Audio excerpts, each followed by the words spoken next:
Welcome to Book Reviews Kill, a podcast about fantasy, science fiction, and horror novels. I'm Evan. And I'm Chad. Today we're talking about Senlin Ascends, Book 1 in the Books of Babel series by Josiah Bancroft. I'm so excited to talk about this book. This is great. Oh my God, this is one of my favorite books that I've read, if not ever, definitely this year. I love it. I read this back in 2013, or 2014 or something, right when it came out, because Mark Lawrence, an author that I definitely really respect, I think this won some kind of contest that Mark Lawrence does called the SPBO or something like that. I can't remember exactly what it's called, but this, I think, won that contest, and Mark Lawrence was just raving about it. And it kind of exploded onto the scene, much in the same way that Kings of the Wild by Nicholas Eames did. It was one of those series that, I was frequenting the fantasy subreddit a lot. And all of a sudden, it felt like everybody was talking about Senlin Ascends. So I read it, and then I didn't think about the rest of the series for a while. After I just wasn't paying attention to more books coming out or anything. You went through a phase a few years back where you kind of did that. I did go through a phase, yeah. I would just read the first book and then never really pick anything else up, and I never really do that anymore. But I thought it was really great. And then I moved on to Abercrombie and Robin Hobb and just, everything else that I was reading. And so when Chad and I started the podcast and started doing our series recaps and stuff, right around the time that we started the podcast, the fourth and final book in this series came out. And I thought, these would be perfect. I remember that first book being so different than anything else that I had read. And even looking back on it before I started my second read of this first book, I remember thinking, I don't think that Chad has read anything quite like this. I haven't read anything quite like this, so it'd be perfect. And so here we are. You nailed your choice. I mean, you nail every one of our choices. We seem to go from perfect book to perfectly different, but also excellent book series. So you're an excellent guide when it comes to that. But this one was a especially high mark of excellence on your part because this book is so unique. I've never read anything like it.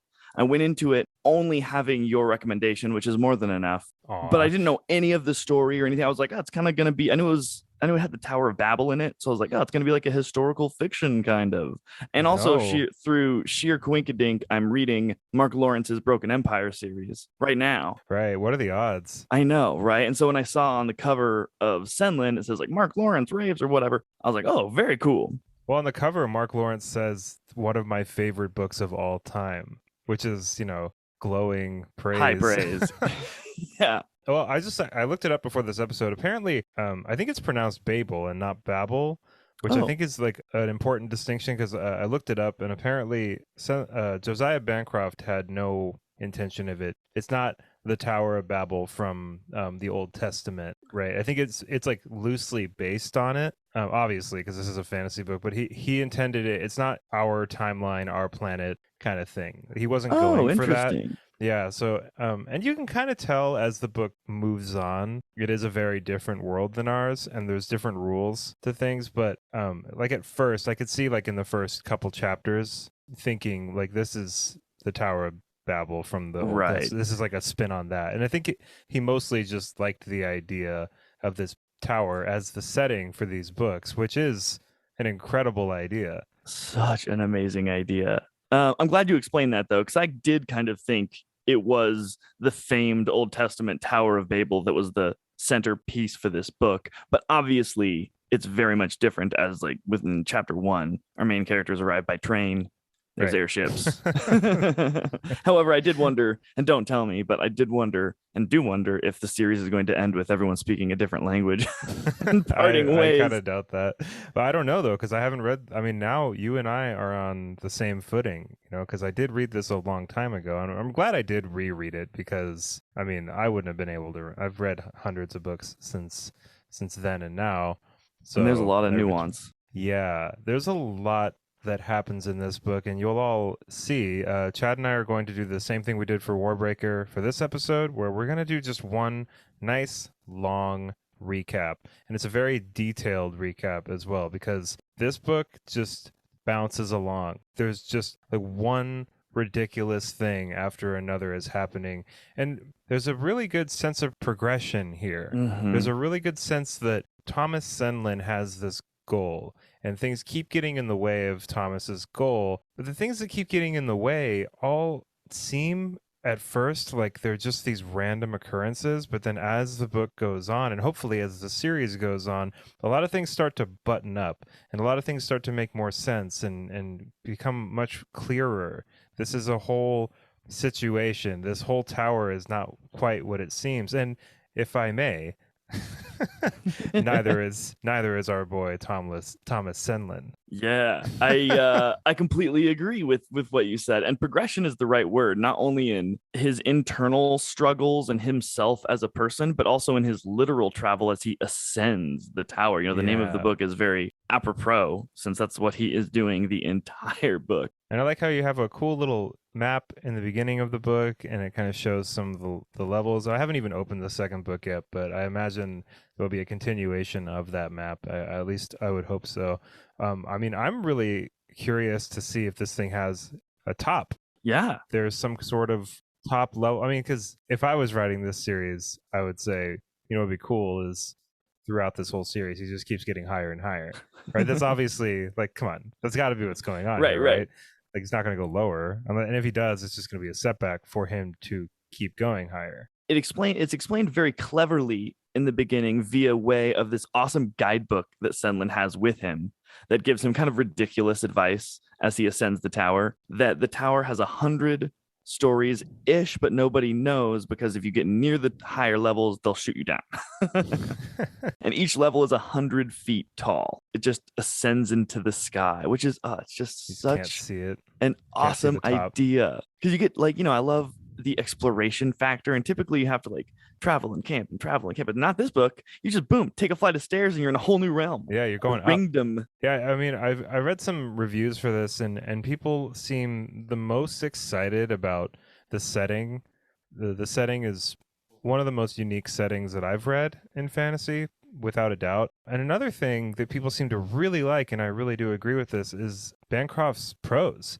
His writing is really, really good. Really good. The writing reflects the main character so well. That's a good way of Yeah, saying it. right. It's like studious. Yeah. It doesn't get in the way of the story, really. It's not like so purple that it's unreadable or that it's too dense, or it's nothing like that. It's just it doesn't feel like that kind of utilitarian prose, or that really Orwellian prose that maybe like a Sanderson would have.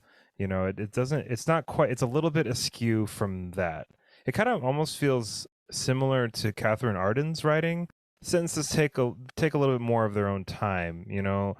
He's kind of playing with the language now and then, and I mean that lends a lot to the whole atmosphere of this whole book, and especially the thought processes of our very studious, scholarly main character. And I'm really curious to see if maybe, you know, as Senlin gets a little bit less studious, I'm curious to see if like the writing takes any kind of shift at all. I mean, I'm not totally positive that it will, but it would be interesting because it does seem very reflective of the main character right now. But that's going to change. It definitely does. That's an excellent way of putting it, that the writing style reflects the main character, how he thinks, how he operates. And the book isn't trying to be a comedy, but in this like dry, really unique way, it kind of is. Like, at the beginning of each chapter, we get this little blurb from the guidebook that he has, until it changes later, what we'll get into. One of them is a good example of what we're talking about. It says the difference between the levels are only two things: the shape of their outermost walls, which is circular, and the price of beef, which is outrageous. And it's just like, that's not supposed to be funny, but kind of, I don't know, it's just weird. The way that the guidebook is kind of spelled out is kind of reflective of the tower's nature as a whole too. You know, Yes. it's nothing is quite as it seems. Everything's kind of presented one way, but is actually kind of there to screw with you and kind of take advantage of you. And it feels and reads kind of as Senlin keeps ascending and keeps progressing here. You know, the guidebook is kind of, he's like, was this even written by people that had like Ever even been here? before? This is a completely different, because they're selling it as like this amazing travel destination, and I think the ultimate not necessarily irony, but just like the funniest part about all this is that this school teacher basically like specialized in this tower and was so excited to get here, and it's just a total shit show. Just seeing him dealing with that both internally and externally, just seeing how he's almost kind of like got hope held out that eventually he's going to get to like a sane spot where he's going to like, Hilariously. yeah, he's going to like, and that's part of the funny, the comedy of everything. You know, you're kind of going along with Senlin and almost expecting that yourself, but at the back of your mind, you're like, this is not going to be good for anybody. This is No. going to be a total disaster. I love it. Yeah. Senlin sees the tower as the seed of civilization, the most advanced place Right. in all of the lands, to be upheld and lauded. And he's so forgiving of the tower for a long time. Even right when he arrives, like an airship falls out of the sky and crashes, like killing a bunch of people. And then, like, all the mangled bodies of the people on the airship are like totally disregarded as the civilians who live in the town come over and start like ransacking through the goods. And he's like, oh, I'm sure that like later on the constabulary will come and take the bodies. Oh, he's just so forgiving after just ridiculous and somewhat horrific things keep happening to him. Oh, bother. Oh, Oh. bother. I don't think he's British, but well, maybe though. I The don't know. narrator for the audiobook was he Irish? Did you get that? Or was he I just don't. really good at doing Irish accents? Because I think I he think he gave just was really Fingal. good. Yeah, he was a excellent narrator. 'Cause I did about half of this over audio, and I think you did the whole thing over audio, right? I did. Yeah, I ordered Yeah. the books, but I accidentally ordered them from the UK, and so they still have not Oh arrived. wow. So I had to do the whole thing in audiobook, but thankfully the reader was excellent. Yeah, really good narrator. We'll put his name down in the description. It's kind of escaping my memory right now, Same. but yeah, without further ado, let's get right into the big, long, detailed recap. As with the episode for Warbreaker, if you like, you can just skip right past the recap if you feel confident that you already know everything that was going on. If you're read up on everything and you want to just hear Chad and myself get to talking about things in detail, we'll timestamp the beginning of the recap and the end of the recap down in the description for this episode. All right, let's get going. All right. The story begins with newlyweds Thomas Senlin and Maria on their honeymoon arriving by train to the Tower of Babel and its surrounding city. Maria wanders into a shop while Senlin stays outside and speaks with a passing couple. After the couple leaves, Senlin realizes Maria has disappeared. He waits 2 full days for Maria to come back to him, until finally deciding she must have gotten lost and is now headed to the baths, the tower's 3rd floor, where they had planned on staying. Approaching the tower, Senlin meets a young man named Adamos Boreas, Adam, who agrees to be his guide. He leads Senlin to a disgusting hotel where he stays the night, waking to discover that both Adam and his luggage are gone. Senlin is left only with his guidebook and the scant money he has managed to hide on his person. While buying a new suit, Senlin sees a man named Fingal haggling over clothing. Recognizing the clothes as Maria's, Senlin accuses the man of theft, and Gol claims he purchased these clothes from a young man fitting Adam's description. After clearing up the misunderstanding, the two get a drink at an odd bicycle-like machine which, when engaged, produces free beer. Senlin asks Gol to escort him up the tower, but Gol refuses, claiming everyone's path up the tower is his own. Senlin arrives at the tower's 2nd level, a theater district. In order to pass through, he must attend the play as an actor and play an assigned part. The man giving instructions stresses that all the actors must keep the fires going. The play begins with Senlin assigned the role of butler. It is a cheap story of a scandalous love affair. The actor is apparently supposed to make up the dialogue and the outcome of the story. The man playing the role of businessman, married to the bored and unfaithful housewife, kills the actor playing his business partner, with whom his wife was consorting with, then begins to advance on Senlin and the woman playing the unfaithful wife. They flee, attempting to lock and bar the doors behind them. The woman playing the wife introduces herself as Edith, and a bond begins to form between them as they escape the crazed actor. The two are confronted by the enraged husband, and a fight breaks out. The husband attacks Edith, but Senlin saves her by hitting him with a fire poker. They run away and finally escape the play, but not before the husband arrives with a gun drawn. Before he can pull the trigger, he is shot and killed by one of the play orchestrators. Senlin and Edith are then taken to a rickety wire cage secured to the side of the tower, hundreds of feet above the ground. Locked in, Edith recounts her past while they await a verdict from some mysterious entity judging their performance. After spending the night in the cage, the verdict comes through that Senlin is able to ascend to the next level of the tower, but Edith is to be branded and forbidden to return. She failed the theater apparently, as she did not aid in keeping the fires lit per their pre-performance instructions. Senlin, trying to be supportive, attends her branding. She passes out due to pain, and wanting to avoid an awkward goodbye and needing to find his wife, Senlin moves on to the next level, the baths. Senlin is led into the baths and is struck by their incredible size and beauty. He meets an odd curmudgeon-y fellow named Taru. He settles into a routine, now enjoying the nicer accommodations of the bath level. He spends his days searching for Maria and his evenings enjoying wine, dinner, and conversation with his new friend. One evening, after a drunken Taru knocks over a local painter's paintings, Senlin, while helping to pick them up, recognizes Maria upon the canvas. The painter, whose name is Ogier, agrees to tell Senlin all he knows, but only after Senlin helps him to get back his masterpiece painting from the local overlord, the Commissioner. The Commissioner is a feared and mysterious figure who lives in a mansion and keeps a monster of a man, brutal and cruel, called the Red Hand, as a bodyguard.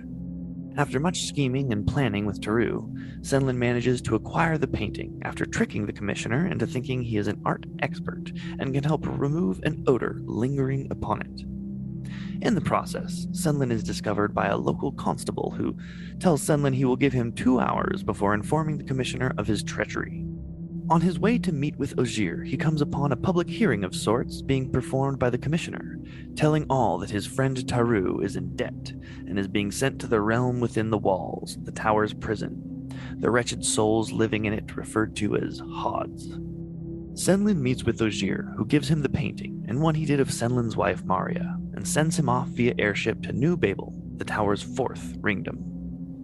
Upon entering this new city and being set upon by a large woman, Senlin takes refuge in what turns out to be a drug den, the drug in question being a powdery substance called crumb. He loses consciousness after accidentally ingesting the drug. When he awakes, he is with Finn Goal, the man from the first-floor clothes store, who wants to hire Senlin as his port master, as he can read and write. Senlin reluctantly agrees and begins the job.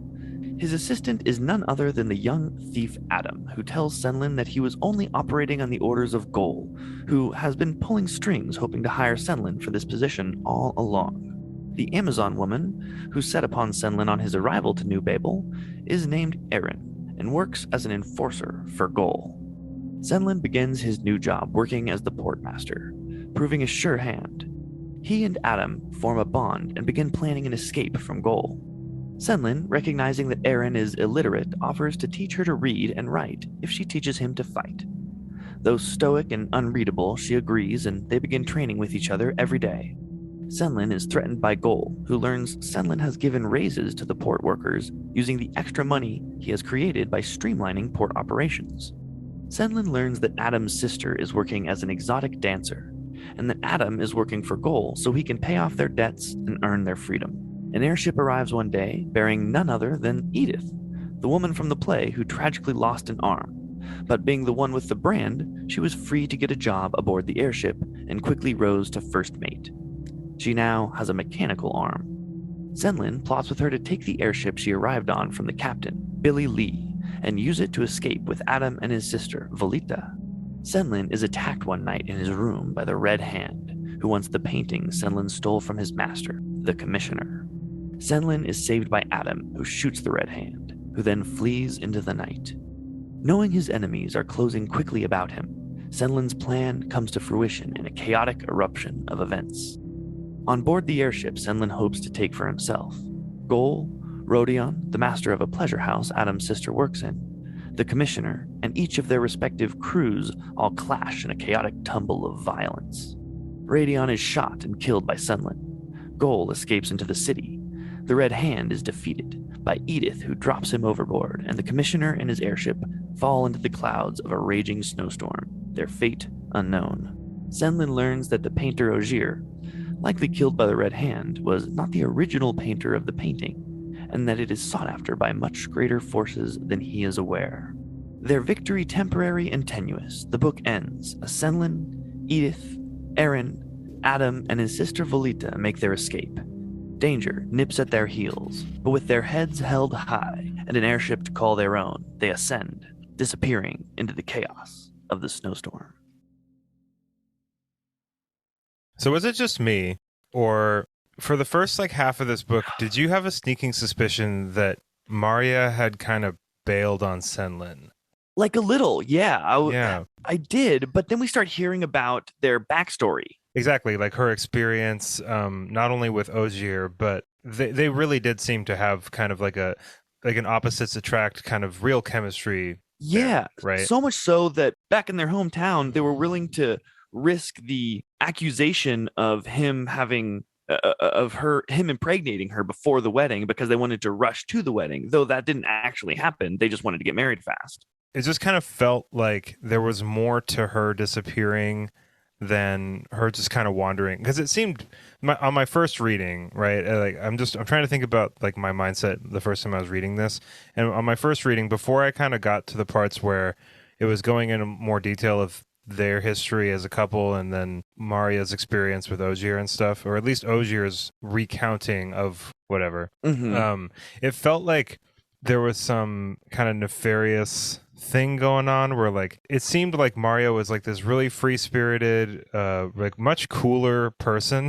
than Senlin, and way cooler on the social scale, right? Yeah, just like a lot more interesting of a person almost, and that she had kind of just used this as an opportunity to kind of bounce on Senlin, and that he was kind of like threading his way through the tower kind of to find someone that no longer really wanted to be with him. But I'm glad I'm glad that's not how things shook out, and that it looks like Maria's going to be a much more dimensional character than that, and she wasn't like this MacGuffin thing. I don't know, I liked that it took that turn to where it was this real relationship between the two of them, and it made it that much more important that he find her. And while I agree with everything you just said, I think their love was real. I don't think that she was just using him. I do have some major questions because at the end of the book, he sees her on the airship of the commissioner. And I thought he was on drugs. Drinking tea. Oh, is he on drugs? I think he's on drugs, dude. Oh, yeah. I think because there's like a bunch of crumb. Yeah, I think you're right. Yeah, you're right. You actually thought that was. I did. I did. You were like, "What's she doing on that?" Well, I forgot that he sees her come out and she like drinks some tea and asks what role she's gonna play, and I was like, maybe she's been brainwashed or something. But no, you're totally right. He was on drugs, hallucinating. Oh gosh, I was tricked. It even says in like the last, doesn't it say in like the last like couple pages of the book that the drug is like still in his system? Yes, to some degree. Yeah, and he's still like, whoa. And that's how the red. Yeah, okay, totally the makes book sense. Thinking like Maria's just like conniving on this ship. Yeah, I was like, dude, what? Well, funny. No, I actually thought that she must. Obviously, there's some higher technology we're not aware of, as like the Red Hand seems to be like maybe Bionic Man. So I was like, maybe they brainwashed her or have her on drugs or something. You know, some sort of control. I had all sorts of wild theories, which are all completely false now that. I want to know when the first. I think it's the only time, but when Senlin initially gets robbed in the first ringdom, because I definitely thought, well, yeah, Senlin. Yeah. I mean, and I think it's either that chapter or the one after it that begins. The quote is like, "You must keep your friends and belongings with you at all times. In fact, some even tether themselves to each other so they don't get lost." And then like 2 pages later, Senlin's like, "I don't want to go into the brazier shop." And I'm like, Senlin, dude, Senlin, no. And then it's like, your wife. Yeah, and then of course, and then he gets in this conversation, and then his luggage is like immediately stolen. I'm like, dude.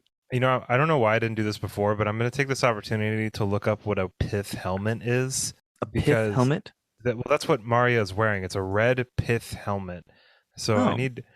Yeah. Oh, it's like, whoa! I didn't know that. Okay, so it's like the guy on safari in the movie Jumanji is wearing like that kind of hat. I think. Oh yeah, it's definitely a safari hat. That's like the only way you could say it. Okay, I didn't know what that was, and I went this entire time having read this book twice, and now I'm just now doing it on the podcast. But every bumbling safari guide who ends up like being taken over by a band of apes or something is wearing one of these hats for sure. Yeah. What did you think about the parlor?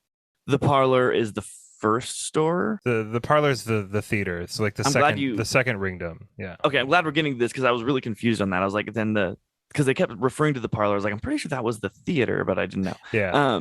The weirdest and Weird. most incredible, like, I mean, the pacing in this book is so odd. We just keep going from one thing to the next, to the next, and next thing you know, someone is running for his life, and it's just Yeah. awesome because he's so forgiving of the tower and its oddities and it not matching his expectation of what it is that he's like so slow to realize that someone's actually being murdered in front of him. Right. And like And he's you like, oh almost my don't God. believe it. Like I didn't really believe it. I was just like, okay, there's no way that this is all part of this is just a way to shake Senlin up, right? There's no way this is like actually he didn't actually like shove what was it, like a spear or something like through this guy's back. Right, yeah. Yeah, and there's like blood like It was like a gushing out boar of this spear, guy. yeah. And even Senlin's just like, okay, this is a Very very realistic well put props. together play here. But yeah, I mean, it's funny. My first time reading through this, the beginning really intrigued me. Senlin and Marya arriving, Marya getting lost, him getting robbed, like the beer merry-go-round thing, Finn Gull, all of that stuff was like really intriguing. And then he got to the parlor, and my first read through this, I almost put the book down because I Really? was just well, yeah, and it wasn't even because I hated it or anything like that. It was mostly just it felt so disjointed. It felt like Bancroft had started this really cool book and then tacked in like this weird, Mm, like trippy fever dream short story onto it right. because it's so different than something you would expect to happen next. Is this an entire floor being dedicated to a play that's going on, and not only a play that's going on, but there's dozens of different versions of this play going on and Simultaneously. without an audience even. And I was Right. just like, what the hell is happening here? Like this doesn't make I was almost having a hard time following it because of how weird it was. But as the book goes on, and you get that revelation at the end of the book, which is essentially that the parlor is all this big ruse so that they can keep fires stoked, and like the whole Right. He tower is figures it like this out. big engine, and he Yeah, the figures first all of three that out. stories are just clever manipulations to keep a what seems to be an electric generating system Right. going. It's an engine. Yeah, the engine. Because like the bicycle beer thing, I'm like, who's giving out free beer? Then it turns out, oh, these people are being tricked into turning probably a turbine, and Right. they're being incentivized with free beer that comes flowing forth. Yeah, it's one of those books where you kind of have to have a lot of faith that there's a reason for all of this. Yes. And it was hard my first time. It felt so disconnected. I just I couldn't see what the reason was. I mean, and I'm glad I pushed through because of the really interesting main character, the situation, and the writing. And then you get to the baths, and then Senlin is basically just hanging. Yeah. Okay, And so so I yeah, I didn't have the same hesitancy that you had with the parlor simply because two things. They gave the fire instructions and then the brass knobs on the wall that right, Senlin is wondering about multiple times, totally the leading me to mystery. like, okay, there's a deeper thing going on, and I'm having faith that all will be explained to me. I also kind of went into the tower as like a how far down does the rabbit hole Right, sort yeah. of adventure go in my mind. Question for you. The guy who plays the businessman who ends up chasing Senlin and Edith throughout the tower, is he Hmm. Mayfair, they call him? Who is he? Met him before that, and where? Did he? I don't Yeah, remember because he that. was like, it's Mayfair, and like, I know that guy. Like, you think he ran into him or something earlier in the tower? That's so weird. I've read this twice now, and I don't remember that at all. I don't have the He didn't book to have look much at, time. He didn't unfortunately. have much time to run into him. I know There's because the only only thing that happened before that was the clothing store situation where he accuses that guy, but that guy is goal. And then maybe he was just a fellow bicyclist because for some reason I definitely had the impression that he had met Mayfair prior. I don't know. I wish I could answer that. I just honestly have no idea. I'm gonna figure it out whenever the book arrives, so I can go back and actually look at the pages. So, knowing as much as you do now about these books or about this particular book, do you think that as Senlin kind of ascends through the Tower of Babel, do you think it's going to get more, for lack of a better word, like sensical, like civilized as it goes on, or do you think it's going to get weirder? Like, do you think it's going to get even more ridiculous? Like, you think we're going to see I don't know, like jungles or weird cyberpunk steam engine. Like, I don't know if it's just going to start getting like ritzier or if Yeah, it's going to, I'm curious because this is. now I know that there's like this kind of like engine situation. So it almost kind of reminds me of that movie Snowpiercer. Like, Oh there's my like, gosh, I was yeah. literally waiting for you to stop before. Wow, Oh, dude, wow. wow, you're in my brain. I was Oh, gonna wow. use that as an analogy. It's kind of the same thing where it's Yes, like, that's exactly right. it's got that same vibe where there's all these like mismatched weird things going on and you're kind of like, oh, okay, I don't really know what the point of all this is. And then there's this revelation that there's this big giant, it seems like there's a conspiracy going on here. There's got to be Right, someone at the top. And it's even alluded to, the I think the commissioner says like, you have no idea who you've like basically the like powers that pissed be off. here. Like Yeah, you've made people way above me mad at you now. right. And I think that's, and then someone mentions the Sphinx, right? I think the red hand the red hand, we're jumping all over the place now, but the red Yeah, hand at the end tells Edith, he like calls her his sister or something yeah. really weird, He's and like, then says sister, something why about would the you something? Sphinx. Yeah. So Yeah. I'm wondering what like your thoughts are on like how is this, what do you think this tower is going to progress into? Like, do you think it's going to get more kind of like Wild West, just absolute insanity, or do you think it's going to get much more refined and ritzy and like Senlin's going to have to kind of navigate through these kind of like higher classes almost? As and you stole my line from me, I'm going to use it anyway. As we learned from Snowpiercer, the tastes of the rich are eclectic and rather troublesome and dangerous when they get bored with access to an infinite amount of resources.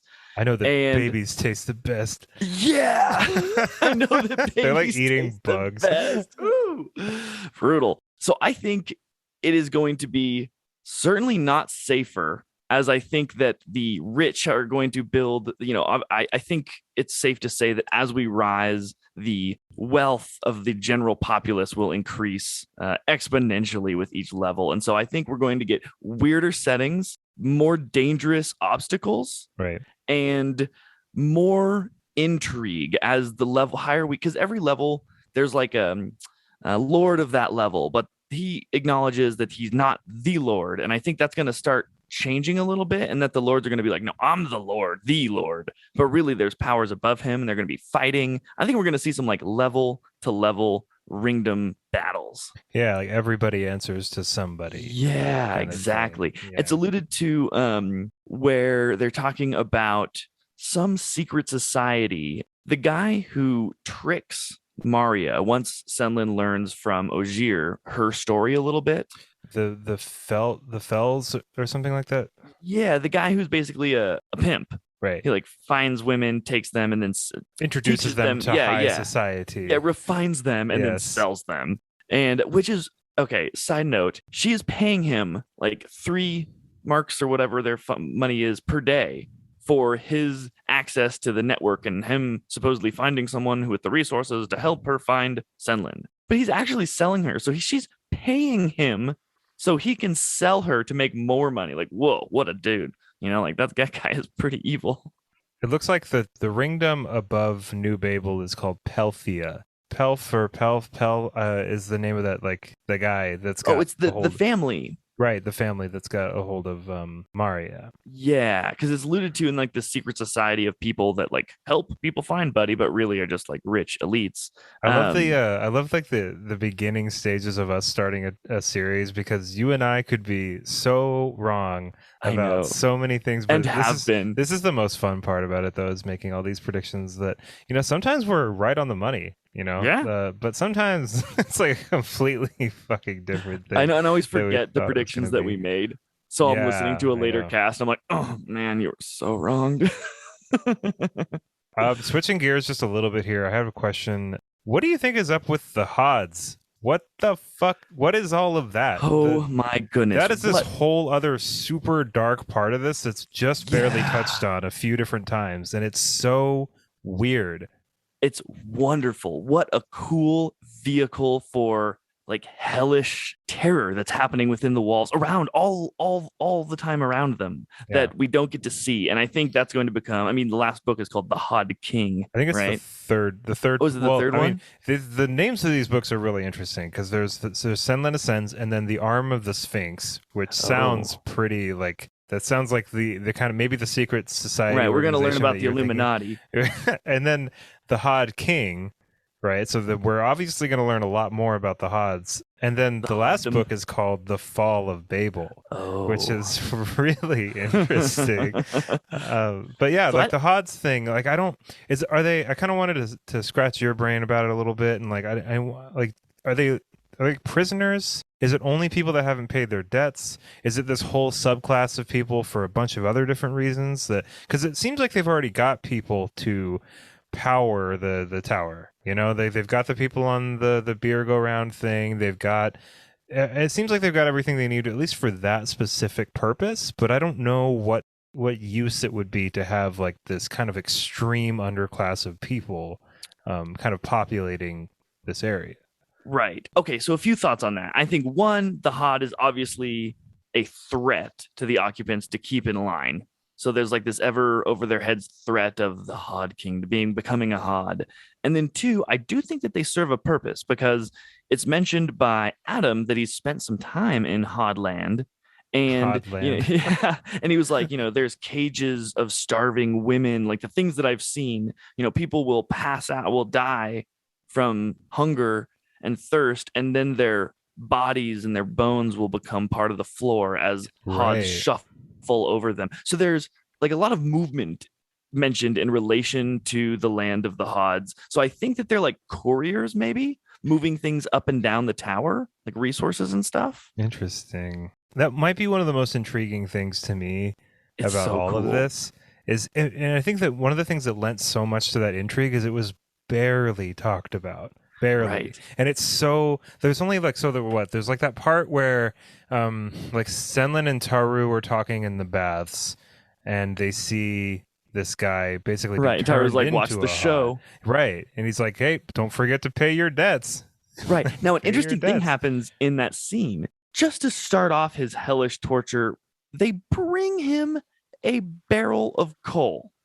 They bring this man Yeah. a basket, like a huge thing of coal, and then announce to the world that he's a Hod because he didn't pay his debts, clap him in irons, and force him to grab this thing of coal that, assumingly, they took like out of its way of its final destination just to bring to him so they could be like, and this is your life now, Oh my which kind of leads god. to their purpose too. So apparently they're coal haulers. They seem to be kind of like the working class Yeah. of this. Maybe not even working class in the sense that you and I would look at it, but like for lack of a better word, slaves. Like Slaves, yeah, the yeah, like mice in the walls keeping it going. yeah, Yeah, this because is there's the bikers that provide the fuel and the actors that keep the fires going, but someone's got to be in charge of the actual mechanism and keeping the fires, I guess, actually going in the background I and don't know, providing yeah. fuel. That's one of the things that apart from Senlin's, quest or whatever is contributing quite a bit to all the intrigue here. There's a lot of growth here. Obviously, like Senlin kind of turns into a little bit more of a badass, a little bit more Yeah, he capable. does. He starts taking a lot more initiative. He starts becoming much more proactive, and not even just proactive, because anybody can be proactive in this situation. But he's more informed. He's got much more knowledge of kind of the way that everything's going to shake out for most of the time. And the way that things are going to shake out is usually someone's going to betray you or someone's been lying to you. And he hasn't learned that fully, obviously, but Senlin is definitely progressing a lot towards what I think is going to be, I mean, I'm just going to A say it right badass now, pirate yeah, like captain. I'm pretty sure he's going to do a full 180. Yep. you know He's going to turn into a devilish rogue. So Senlin has got to be either close to or fully my favorite character in any book that I've definitely read this year. He's not the most dynamic, skilled. He's got like super book smart, not street smart at all. And none of your usual traits that define the typical favorite character. He's just a nice person, intelligent, his own little world, like super naive, but he's also super self aware. And he's way more tough than he gives himself credit for, Definitely. as he gets in the most bizarre and jarring of circumstances so many times, like thrust into them with zero prior knowledge of what was going to happen. And in fact, many times believing that the exact opposite of what's going to happen is going to happen. And then he not only takes those things in stride, he doesn't lose his cool. No. Um, it's almost as if he's an awesome person who has never had the opportunity to be awesome before. Like he's a hero, but he's too like book smart that he doesn't go seeking heroicism and adventure, but now that it's been thrust upon him, he is a hero and he keeps rising to the occasion and like saving people and attacking people that are probably going to kill him, and just being an overall roguish devil. Yeah, I think that this is a trope that I didn't even know that I loved, which is like book smarts versus street smarts. Yeah, like the Bilbo Baggins, but he's not a Yeah, whiny. like Yeah. super. Yeah, poor Bilbo. Poor Bilbo, yeah. But kind of the reluctant hero as well. Yeah, I mean he's the reluctant hero, but I mean he's so out of his depth, and Yes. we love to see that. We love to see someone out of their depth rise to the occasion. I'll read it a billion times. But it just so happens that our character who's so out of their depth is out of their depth in a place that I've never read about before and never got to experience this specific kind of intrigue. Was there anything about the book that didn't work for you? I'm curious because you seem to really love this a lot, which is I'm loving awesome, it so much. obviously. But was there anything that gave you pause or that just didn't really work for you that you yeah? And you can Hmm. answer that there was nothing. It's totally okay. Let's see here. Like certainly not perfect, but man, I don't know if I'm going to be able to give you a good answer on that. I enjoyed everything Yeah. from. I just enjoyed it all, and like we've mentioned before, the pacing was so good, but it's very unique sort of pacing, and that like halfway through a conversation, a building might explode, and it's Right. mentioned Yeah. like the conversation is like it's in the same kind of tenor, which is just funny and also striking. And just Totally. is there anything for you that you were just like, eh? Yeah, I mean, I thought that there was a lot of coincidence in this book. It didn't quite break my immersion or And anything, Edith is but back. Okay, yeah, I'm with right, you. I'm yeah. with So you. that's Yeah. like the only thing, and obviously we've already heaped so much praise onto this book, so we can pick out For pick sure. at it a little bit, but like, yeah, it's just like Edith showing up. And I mean, Mm-hmm. I liked Edith a lot. I think Edith is great, and I really hope that Edith is kind of front and center in the next book. She's got like that mechanical arm and stuff. She Yeah. seemed to have been related to the Red Hand in some kind of way. She seems to know a lot more than she even let on to Right. And Senlin. like, where did she And get a sweet mechanical arm? right, exactly. So I want to find out more about Edith.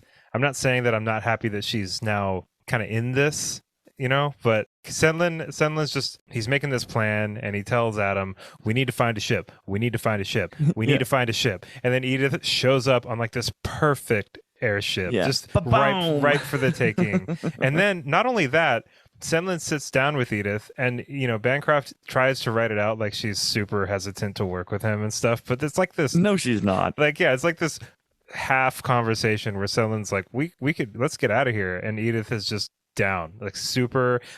Let's kill the captain of the ship I've been on for months, and Right. you know what I mean? And I think he realized that after he was writing that like conversation and was like, but also the captain is a monster. Right. I don't. Throws that in there. It sounds definitely a little nitpicky now that I'm saying it, but it was just one of those. That's just in when I'm reading stuff. That's one thing that kind of breaks immersion for me sometimes is when things are a little too convenient. Yeah. And that was just one of those things for me where Edith shows up, she's ready to coup, she's ready to go, and then everything kind of, with the exception of Adam betraying Senlin, right, which did not go according to plan. Pretty much everything did go according to plan. Yeah. And I was kind of waiting for the other shoe to drop at the end there, and Adam betraying Senlin was the other shoe, but then it was like Senlin was just like, I get it. People are gonna be shitheads in the tower. Tower Like, people gonna tower, man. Yeah.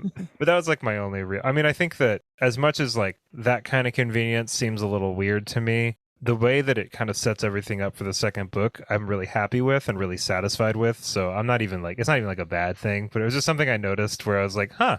Oh, well, that all kind That's of convenient. yeah, like super easy, barely an inconvenience, Like, This is how I get around that mentally because that happens in a lot of books where you're like, it kind of has really, to. really, it kind of has to. Yeah. And I'm thinking, okay, well, a lot of things, there's got to be an infinite number of stories throughout the world's history, right? And some of them are going to have wacky, crazy coincidences. And those just so happen to be the ones that are worth writing about.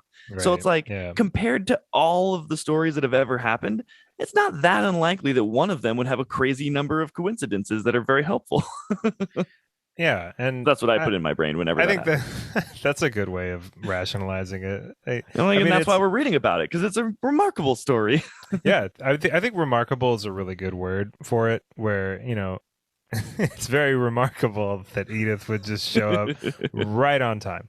Right on time. Yes. There was nothing connecting Edith to any of this. She just happened to show up on an airship to New Babel in the Press dock that Senlin was working on, while Senlin was the dock master. unhappy with their current position. It's fine. It's fine. Yeah, We're sweet gonna, by a mechanical arm that can overcome the red hands yeah. mechanical. Oh, okay. That leads me into a question. Do you think we have seen the last of Mr. Hand? I don't know. I don't know either. Because last we I see don't know. him, Edith is holding him over the edge, the side of the airship, and she's hesitating. It's weird. She's like, and he's like, I think they're "Sister, related. I Yeah. think so Yeah. too." And then she's like, "Done," and drops him. Maybe it's sister in the sense that they're both part of some sort of organization where they Or would they're call both each other. mechanical. I think he's probably dead. There's enough antagonists right now without bringing everybody back because I don't think we've seen the last of the commissioner. No, definitely not. And we probably haven't seen the last of Finn Gull either. So I No, don't because really he just runs see. off. Yeah, like I don't really see, going into a second book where you are advancing into this whole other realm, basically. I don't see bringing back like three antagonists from the previous book, but I could be wrong. I mean, this is a very surprising series, and I think that of all the books and series that we've read, this will probably be the hardest to predict. This is a very unpredictable book, Yeah. just in and of itself, and I think that that'll extend to the rest of the series too, obviously. Yeah. I totally agree with you. And I think that I misspoke when I wrote my summary that said the commissioner and his airship disappeared into the clouds, their fate unknown. Because at the end, they actually come back and start shooting at them with cannons, right? Right, yeah. And that's what makes them need to hit the updraft and then escape into the storm. I did really like how Senlin was really enamored with kites. I thought that worked really well. That Senlin really It liked did. kites, and then he flew a kite and found the updraft that they needed to get out. I thought that was just a nice, like all of that made a lot of sense. It was good for like really good character development. It all fit really well. I don't know. I Right. just And wanted a to good throw that in there. lesson that some people have really lame hobbies, but you know what?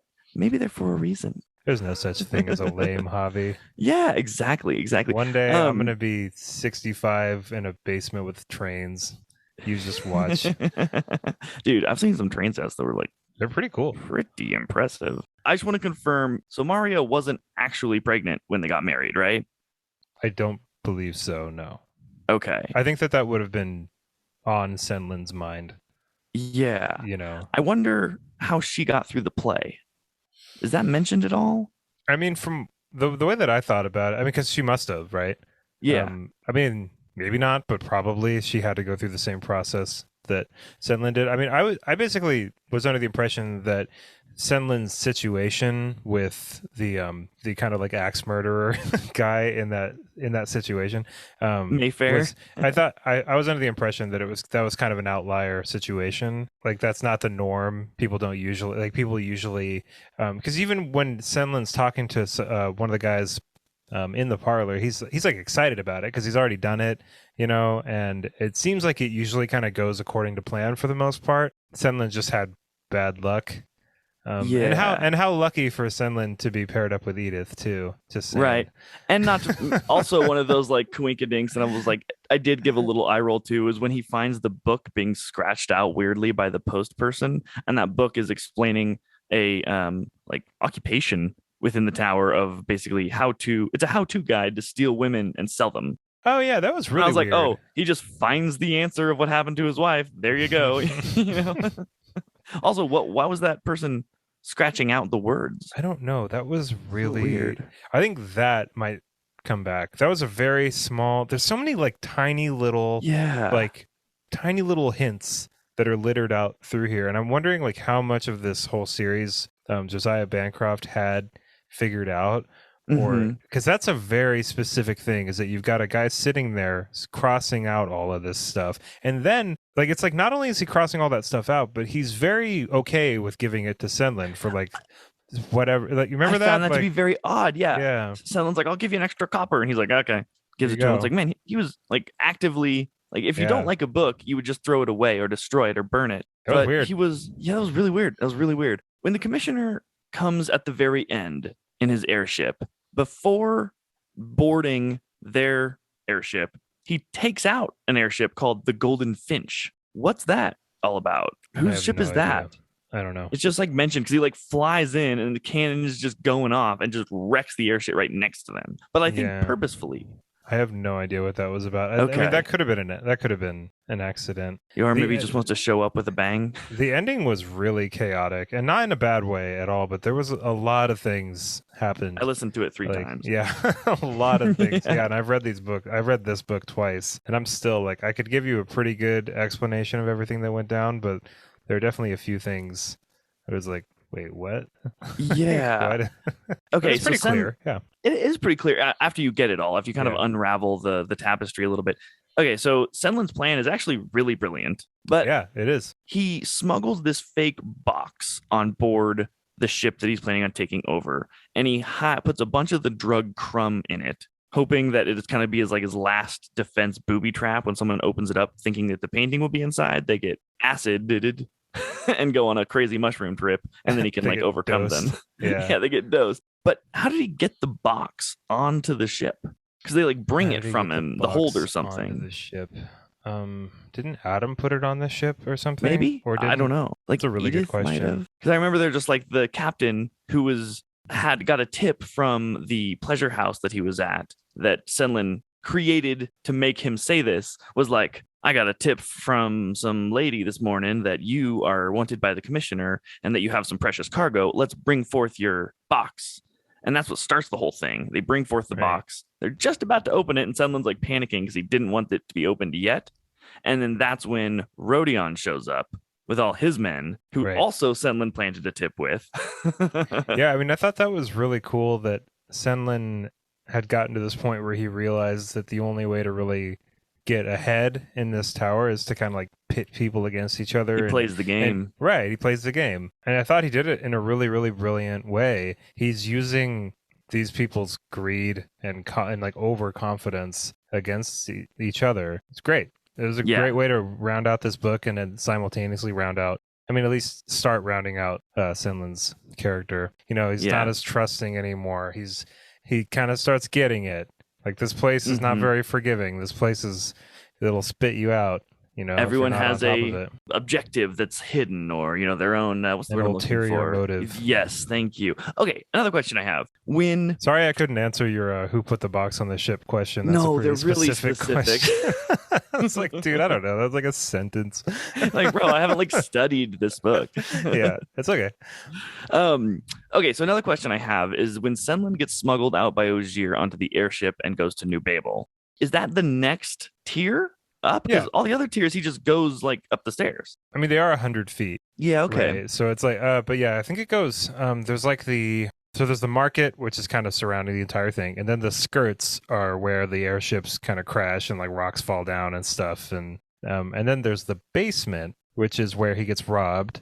And that's level 1, right? That's level 1. Is Which the confused basement. me. I know, me Because you think too. basement should be underground. So I was like, did he start at level -1? Like, Right, what I is know. this? I thought that exact same thing.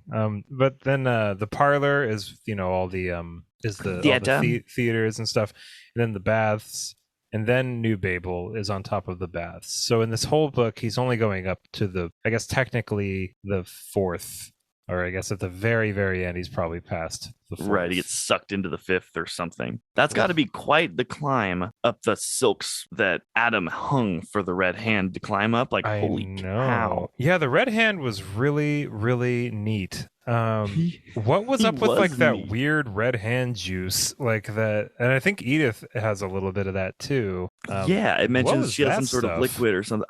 I assumed that it was like his oil. I don't know. 'Cause I think because he keeps being like, I am nothing like you. Okay, so he's just a weird character. So I wrote down some of his quotes because he's like, the mind is so robust, the body unravels and snaps, and the more they break, the more the mind shrinks, and the moment before it cascades into death, the great intellect is reduced to a silent kernel. Like, what? Like, he's like, the voraciously indifferent internal dark, he says. Like, he talks like a poet. Yeah, he's like this robotic cyborg poet Yeah. thing. Yeah. Yeah. Oh, I am nothing like you. I am the riddle in the mouth of the Sphinx. I am the slaver that chews the living chain. I am the farmer of dead seeds, the filler of holes. Who am I? As like someone has a gun to his head. This is the riddles that he's throwing forth.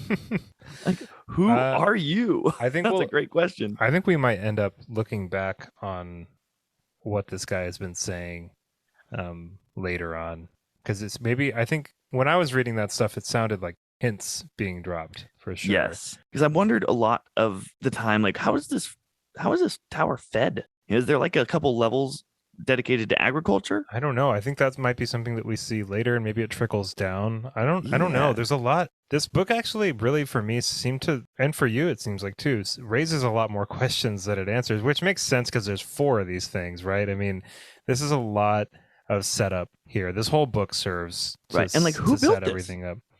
I don't know. Especially, and there Yeah. must have been some Yeah. crazy overthrowing of that person. Because if you built the tower, you'd probably want to be in control of it, like a king or something.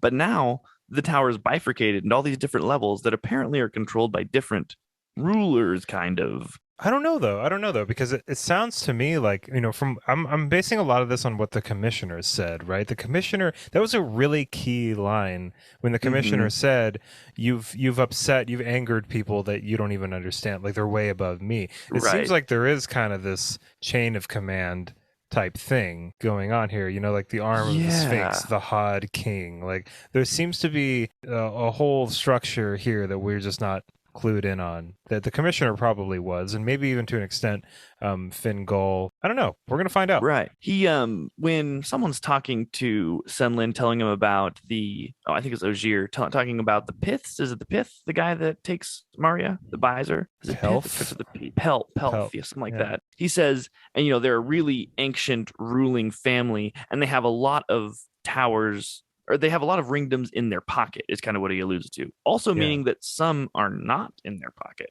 right? Right. And maybe that's who Senlin is going to try to align with. What I think is going to happen, because we have 4 books here, there's in my opinion only 2 things that can happen here. One is that Maria is just going to continue, not intentionally, but for lack of a better word, eluding Senlin. She's just going to be always just a little bit out of reach while these other obstacles keep taking up his time and energy.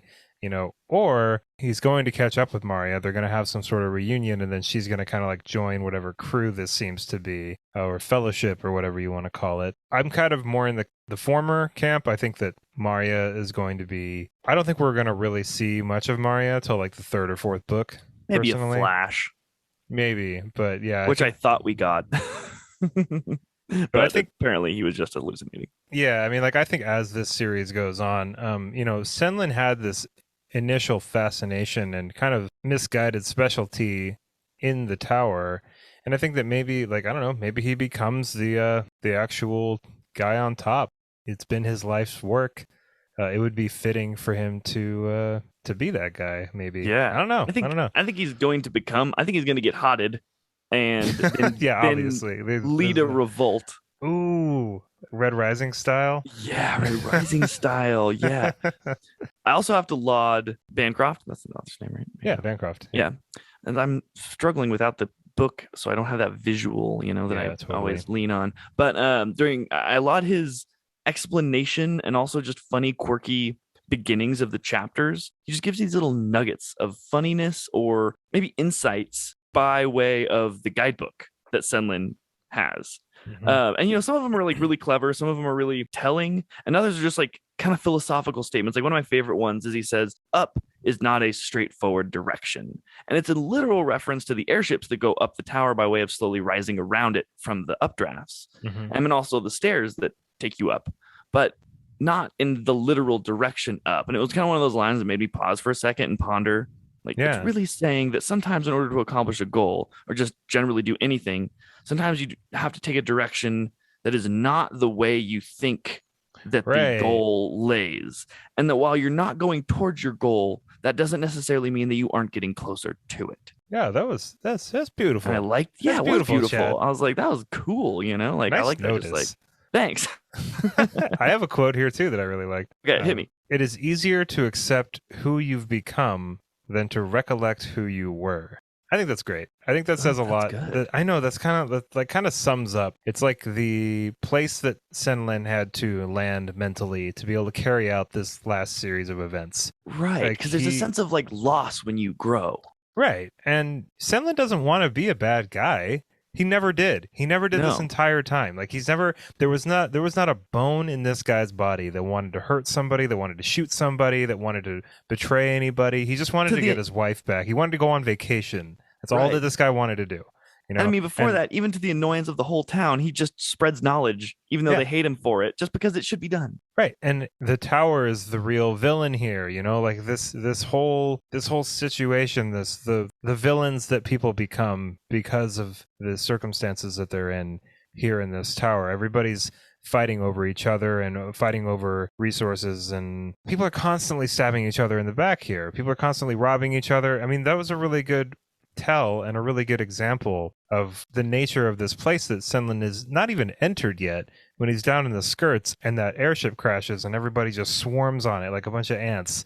Like that should have been a hint right there for Senlin. Like this place is awful, but like you said earlier, like Senlin keeps a cool head and he's very like adaptable. He's able to say like he's able to accept the reality of this horrible place that he seems to have found himself in, and instead of letting it take him over and crush him, it's like he's rising to this occasion. Like it's really Right. cool, and I think that quote kind of like really encapsulates all of that. Yeah, I think he's going to have, I agree. I think he's going to have this character progression where he starts off kind of not even aware of the real world. And then now he's getting that naive, I always get this word wrong, naivety? Yeah, naivety. Naivety. Naivete. Naivete. He's going to have his naivety removed. And so he sees the real world. And then he's going to realize, I think the next step in his character progression is not only is he aware of the real world, but that he can change it. Right. And he's going to be able to control. A very cool line at the very end of this when he kind of looks at Adam, and there's no time for this big like conversation that obviously needs to happen of like, I'm so sorry I sold you out again. He says, say I, Adam. Yeah, When he tells so him to cool. go do something. Yeah, because he's basically saying awesome. like, I'm going to forgive you, but you are mine now. Like I am the captain of this. Yes. This is my show now. Yeah, and Adam that thinks was about really it for a cool. second, and then he's like, aye. Yeah, I got you. All right. Do you think that Senlin cares about the tower? I don't know how to phrase that. Do you think that going through, like at the end of this book, right, and like maybe through the next few of them, like, do you think that Senlin, because he at the beginning of the book, he seems to have like this almost reverence for He holds it. Yeah, totally. Yeah. Do you think that as the books progress, he's going to become more or less connected to it? Like, do you think that he's going to want to change things? Like, do you think he's going to take that kind of initiative? And do you think he cares enough about it? Or do you think that by now he just wants to get out of there? Like, what do you think the goal is going to shift to? Because it can't be Maria for 4 books, right? Like, I mean, it could, but I don't necessarily want to read about that. I will. No. But... I mean, he's already becoming a pirate captain. It's not just going to be Maria. Yeah.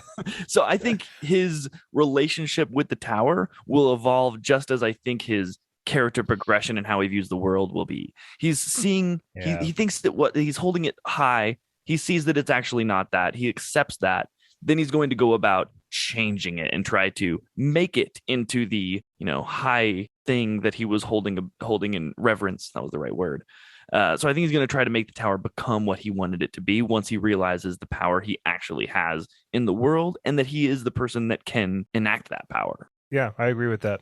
All right, I have another question for you regarding the parlor. Okay. So Adam worked in the parlor for a little while, and when Adam's kind of telling his story to Senlin, he says that he had applied to work there, and they set him up in this position, looking through the peepholes. Do you remember that?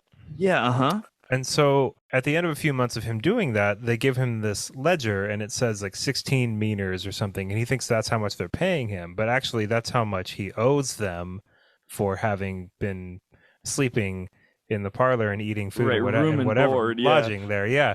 Basically, they hired him on also as an actor, is what they kind of said. So is everybody in the parlor, including the people that are giving them jobs to do, actors? Like the parlor is so weird. Yeah, the parlor is so weird. And I wouldn't have thought it was that weird until that conversation with Adam, where he kind of recounts his experience with that. Like, what do you think? Even the Man. people that are branding Edith, and maybe they didn't even brand Edith.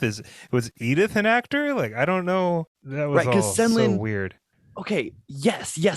I think you're onto something that I'm just now kind of realizing, because there's something deeper going on with the parlor that we're not fully aware of, because Yeah. Senlin says something to him. What is it? There's like a confusing conversation between the guy leading Senlin away from the just branded Edith onto the next Where he level. asks, he's like, "Did I do a good job? Like, was I a good?" Yeah, Yeah. and Senlin's just like, "I didn't even know you were an actor." And then the And guy he was like, and these says, guys like, "Thank you." thanks so much. Yeah, because he thought that Senlin was saying that he was acting so good. I didn't even notice you were acting. Right. Senlin was being literal. So yes, I think you're totally right that there's a lot more going on with the parlor than meets the eye. I didn't ever put this puzzle piece into the picture though, that Adam, the Watchers were. I just kind of figured it was a ridiculous way of making sure that the actors fed the fires. But like, if you're trying to trick people into keeping fires going, there's way easier ways to do it. Just charge them or so, or like say that the Yeah, only way they can get past is if they do that. like more free beer or something. Yeah. Yeah, because the beer me go round thing makes a ton of sense. That's great. That all works. Yeah, the beer me go round. Isn't That's that what it great. was called? I think so. Yeah, man, I didn't. Yeah, some more thought needs to be put forth on the parlor in my mind, because I don't know what the purpose of that is and why everyone is an actor and who's in on it and who's not. We need to have some conversations with Edith. Yeah, and that's what I mean. I said this before, but I'm really looking forward to Edith. Edith is the character. I mean, I like Senlin a lot, but Edith is the character I'm most excited about right now going into the second book. I think she's absolutely the most interesting Mm-hmm. because she told Senlin a lot of what was going on, but maybe she was acting like right there, or Right. like, I don't know. Maybe they were still being watched. I don't know. It's very, very odd, She obviously has like, something going on with the reference to my sister. well, the red hand thing. Yeah. Yeah, unless it's just like he's killing her sister because they both have mechanical parts, which I don't think that's a is. Yeah, thing. Yeah, that was I what my don't, mind initially thought of, and I was like, yeah. no, Chad, that's dumb. It's not dumb. It's just probably not. It's not right. Okay, so Senlin sees a robot repair unit spider thing on the outside Oh of my the tower. god, I keep forgetting about stuff. Like, what the hell?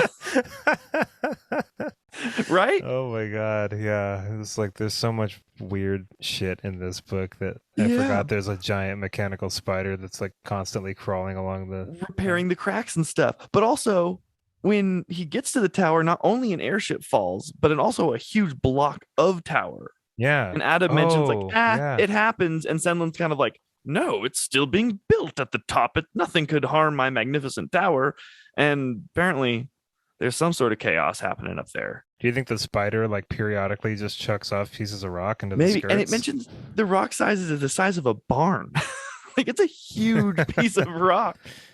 So maybe that spider goes AWOL. Man, I'm really like the fourth book came out late last year, I think. I'm really excited. I haven't even read the other three of this series, but whatever this was his debut book. Like whatever Really? whatever he puts Whoa. out after this is probably going to be really cool. He has a really, really good imagination. Yeah, he does. And like Like that a mind for spider. intrigue and layers. And like we were saying, one of the reasons I love his book so much, and I'll say it again, is every level is different. You get to move from awesome little journey area to another awesome little journey adventure area. Do you think that's going to keep happening in the book? Oh, Or yeah. like what I would not want to see is them be in one spot for like an entire book. I mean, I guess it could be cool if it was interesting. Anything's interesting if it's interesting. But like we have But 600 at least. yeah, there's a lot of levels here. Yeah. Yeah. We only covered 4 in this book, so let's get a move on. Seriously, they got to put some work in. There's a lot more going on with the Ogier character than we're aware of as well. And I don't think that he's actually dead, like it's alluded to, because the commissioner says sometimes the falcon kills the hare, or sometimes the falcon kills the hare when he's not in controlling it, or something, in reference to Ogier. And Right. like basically he's dead. The red hand just like killed him. But at the end of the Ogier section, where Ogier is putting him on the airship, he's like very apologetic to Senlin for not trusting him. And he's like, I had to be certain that you were her husband, that you were doing it all for her, and I had to make sure that you weren't a spy for like the Pilth family, but that doesn't make sense at all. If he was, and then he's like, in order to prove it, you got to go steal this thing. But if he was a spy working for the other side, he would just like go to the commissioner and be like, hey, give me this painting. I got to trick this dude and like get his trust.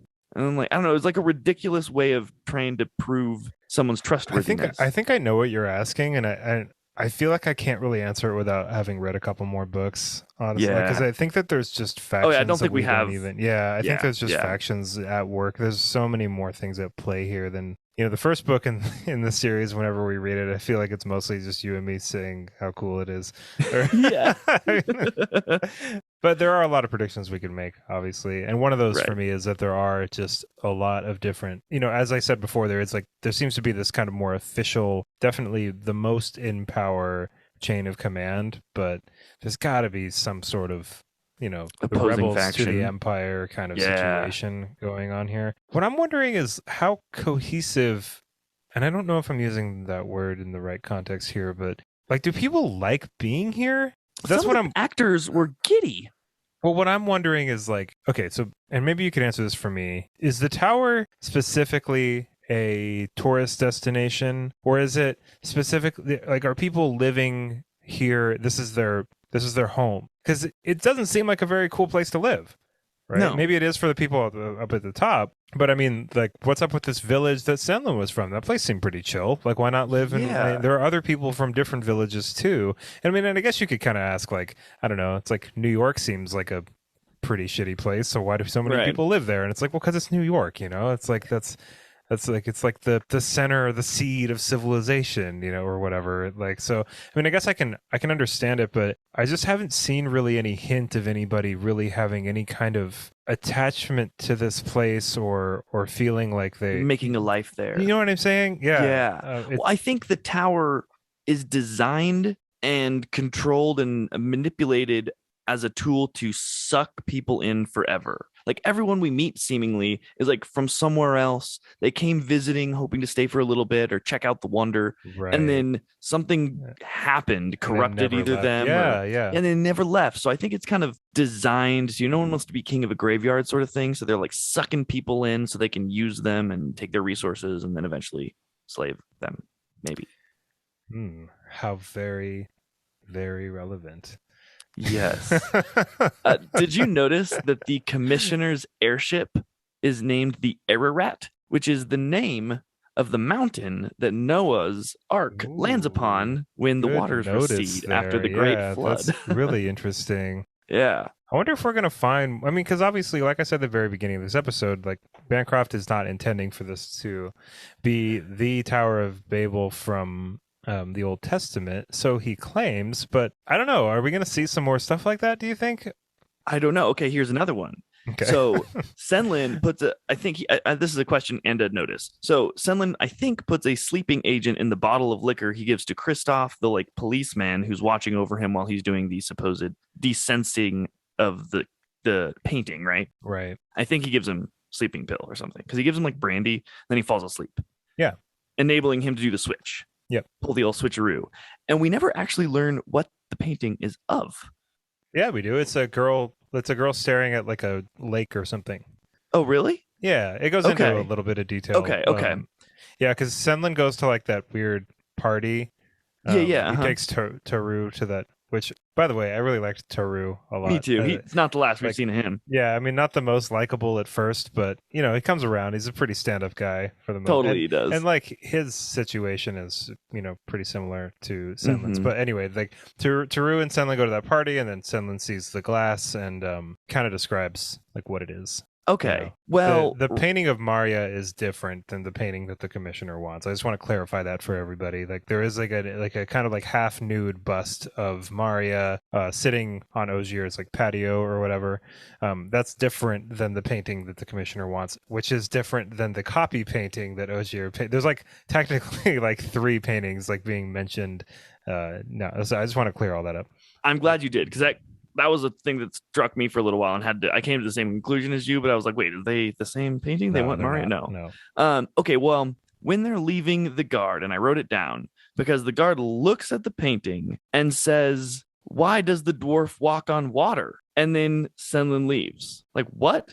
Or is that like Yeah, I is have that a no reference idea. to Jesus, maybe? I have no Like a idea. bearded Maybe. someone on water? I don't know. I don't know. I mean, But if it's probably a not, painting but of a like maybe. woman, why is he saying that looking at this painting? I don't know because, well, I mean, maybe it's in reference to Ogier is kind of like he kind of knocked it together, right? Like the other, Oh, you know what I'm right. saying? Because Ogier kind of because Senlin said we need a copy of this, and Ogier just kind of like Ogier wasn't even the original person that painted Right. it, so it makes a lot of sense that this guy Ogier, whoever this fucking guy is, actually couldn't really paint. You know what I mean? And he's posing Yeah. as this other artist. So I don't. That's all really weird too. Hmm. There's so many levels of intrigue, just Yeah. like the levels of the tower. Right. Like And that might it's actually answer your question as to why people stay in the tower is because it is a area that allows them to recreate themselves and be someone mm, different. The maybe, painter yeah, became a painter, like he wasn't that even before that, but he told that lie so much that he became it right, and he yeah, he liked did. that persona. So maybe I don't know. I don't know. Weird. So much going on here.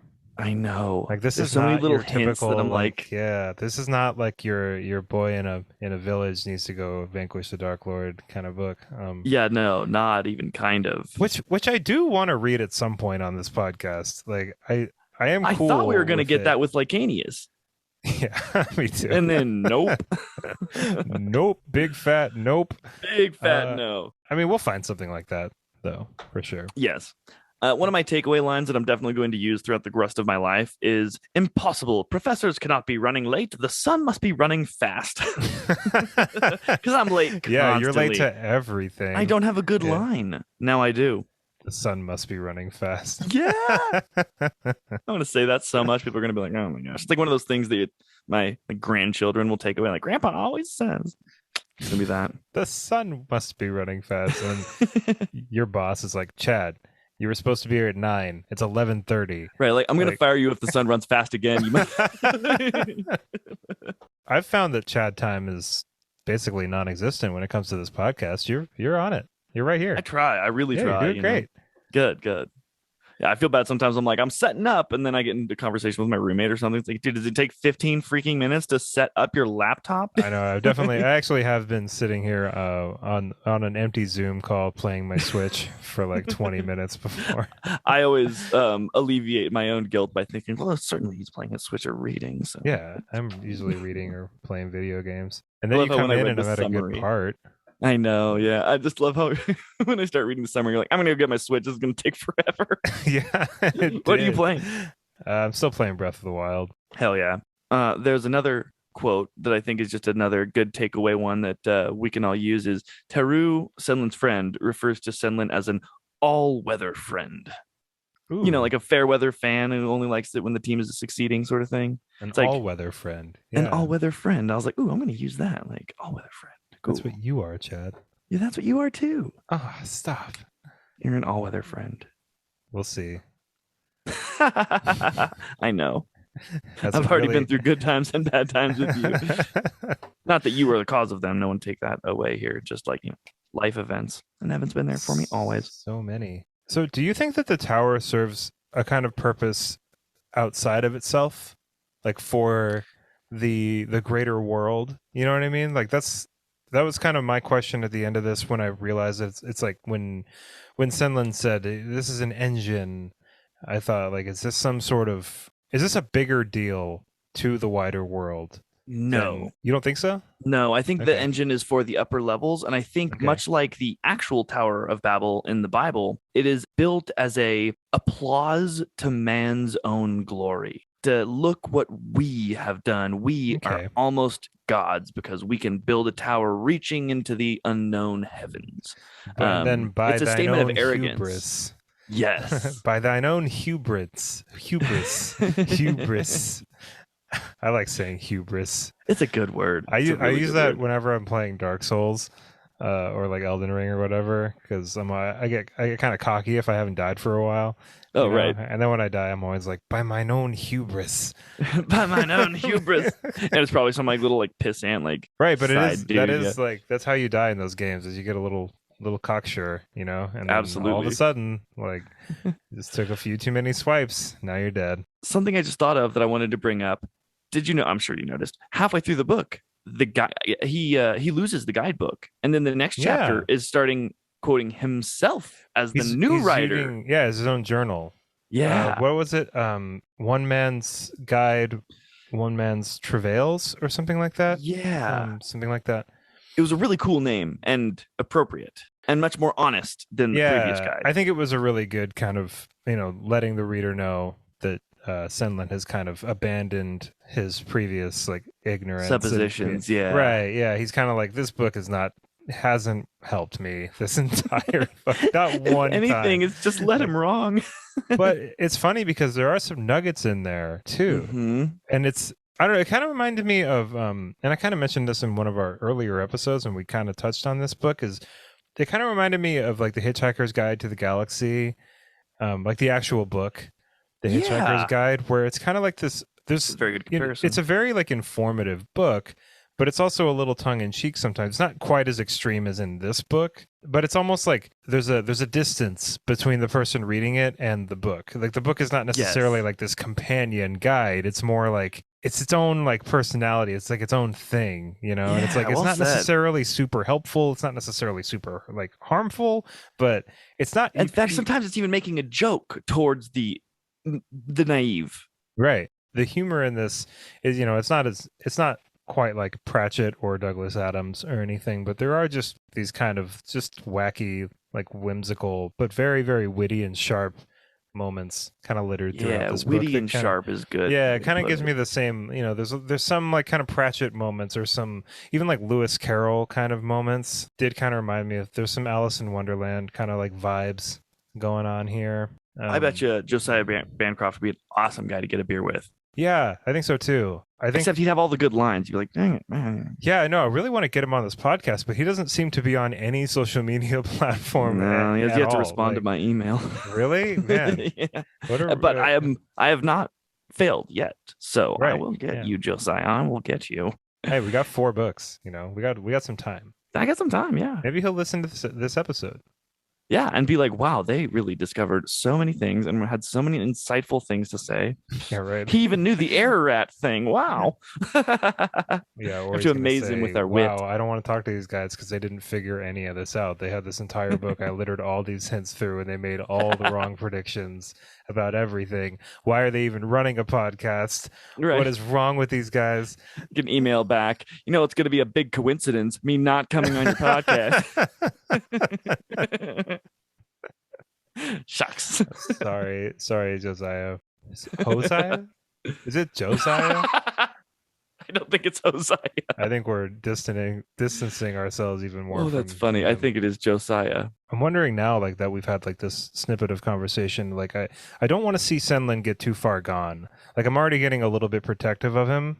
Me too. Like I don't want to see him become a tyrant. I don't want to see him become like, it's like in Batman. Jack Sparrow. Well, it's like, you either die the hero or live long enough to see yourself become the victim. Become the villain. Which is at this point now, after like 13 years or however long it's been since The Dark Knight came out, it's like such a used line. But when that first came out, people were like, "Shit, that's such a good. Oh my god, that's such a good line." Because it's true, and it's you can apply that to a bunch of stories, and you could definitely apply it to this one. It's like, Yeah. is Senlin gonna live long enough to see himself become the villain? Is the nature of this tower that he's in, and this And the nature mission of that he power. seems to be on? Yeah, the nature of power, the nature of corruption. Like, is it going to get to him? And I like to think probably not. I have a feeling that this series is going to have a fairly happy ending. Same.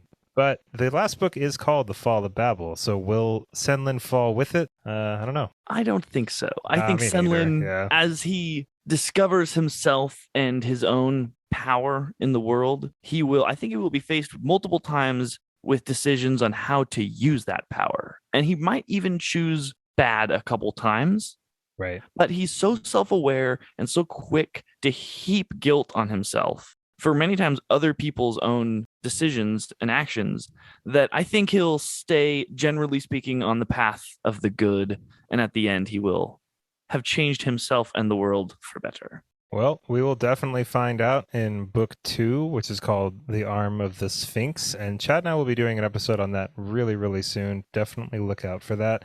And everybody, thank you so much for listening to this episode. Like, these episodes are only as good as the books that we are reading, honestly. I mean, Chad and I, we really love doing this, and we really love reading these books and talking about them with each other and having you listen. But damn, this is a really, really good book. These are some This is a very really well good put book. together story, and yeah, I'm really excited to get into it with you, Chad. Me too. We've had some conversations in the past that after we finish one of these podcasts and really deep diving into the story, I like the book less. That is the opposite of what has happened with this book. I like it Right. even more after Yeah. digging into it with you. So thanks for sticking with us, everybody. And I'm excited that you've decided to join us on this awesome ascension into the unknown. Well, Chad, I'm looking forward to talking with you about book number 2. And until then, happy reading, everybody. Bye, everybody. Oh, that was such a